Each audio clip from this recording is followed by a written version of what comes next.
The days after Mia's journey to the mountain of echoing truths passed gently. She no longer woke with questions, but with quiet certainty. Her world, once filled with mystery and shifting visions, now shimmered with grounded clarity. The magic had not vanished, it had simply woven itself into everything she touched. One evening, as the sky turned the color of ripe peaches and lavender, Mia felt the pull again.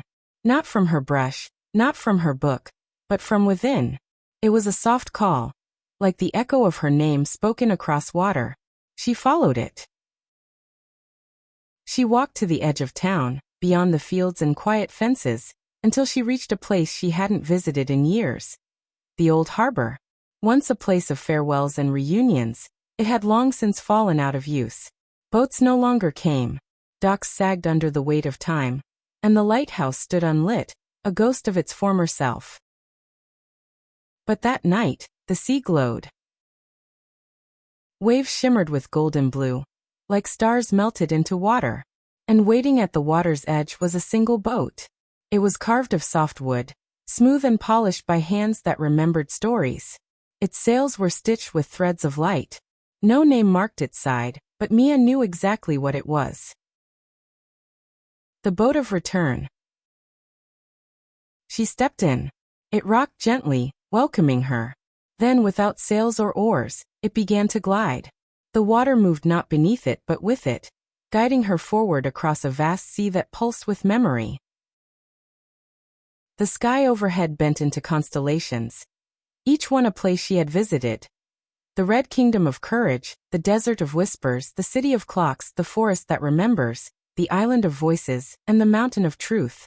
All were etched in starlight, glowing softly, anchoring her in wonder. The sea spoke, not in words but in sensations. It reminded her of warmth, of tears shed in silence, of laughter that cracked open fear. She breathed in its rhythm and felt herself expand. Then, on the distant horizon, an island began to rise. But it wasn't new. It shimmered with familiar hues, pieces of every place she had ever been. The sands carried desert songs. The trees bore memory leaves. The stones whispered truth. This was not a new destination. It was a return. The boat reached the shore lined with lanterns.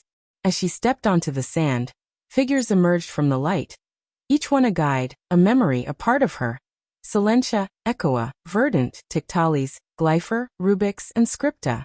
They stood silently smiling, not as mentors now but equals. "You have returned," said Silentia.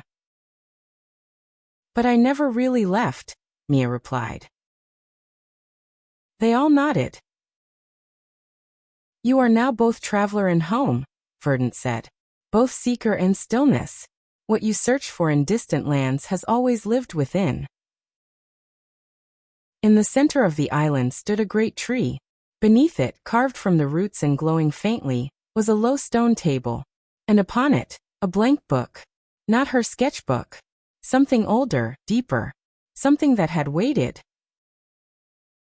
Mia sat before it.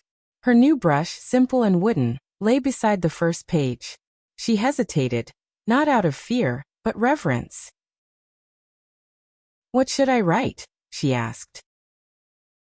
"Anything," whispered Scripta. "This time, it's not to remember or to search. It is simply to speak." So she began. She painted not with color, but with essence. She wrote not with ink, but with breath. The pages took in not just what she created, but who she was.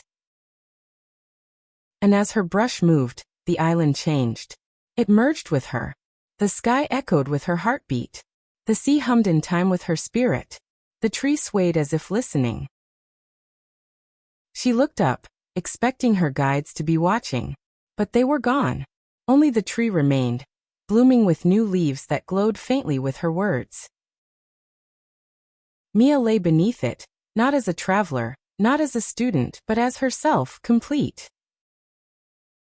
She didn't need to dream anymore. She simply closed her eyes. And the light within her stayed.